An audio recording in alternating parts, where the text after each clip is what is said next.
Golden diamonds, Eramallur, Vadathala. Sabarimala സ്വർണ്ണക്കൊള്ള കേസിൽ തന്ത്രി കണ്ഠരര് രാജീവിനെ 14 ദിവസത്തേക്ക് റിമാൻഡ് ചെയ്തു.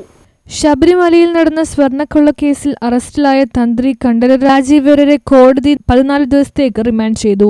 തന്ത്രിയെ തിരുവനന്തപുരം സബ് ജില്ലയിലേക്ക് മാറ്റി. കേസുമായി ബന്ധപ്പെട്ട് സമർപ്പിച്ച അറസ്റ്റ് റിപ്പോർട്ടിൽ ഗുരുതര ആരോപണങ്ങളാണ് ഉന്നയിച്ചിരിക്കുന്നത്.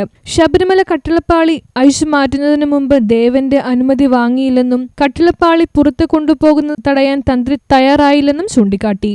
കൂടാതെ കട്ടിളപ്പാളി കൊണ്ടുപോകാൻ അനുമതി നൽകിയ നടപടി ആചാരലംഘനമാണെന്നും ഇതിലൂടെ തന്ത്രി കുറ്റകരമായ മൗനാനുമതി നൽകിയതായും അറസ്റ്റ് റിപ്പോർട്ടിൽ വ്യക്തമാക്കുന്നു. ശബരിമല ക്ഷേത്രത്തിലെ ആചാരങ്ങളും സമ്പത്തും സംരക്ഷിക്കപ്പെടേണ്ടതിന്റെ പശ്ചാത്തലത്തിൽ കേസ് ഏറെ പ്രാധാന്യം നേടിയിട്ടുണ്ട്. അന്വേഷണം പുരോഗമിക്കുകയാണെന്നും തുടർ നടപടികൾ അന്വേഷണ ഏജൻസികൾ സ്വീകരിക്കുമെന്നും അധികൃതർ അറിയിച്ചു.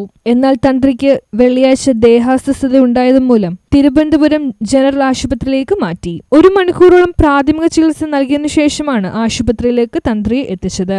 News bureau, Kochi.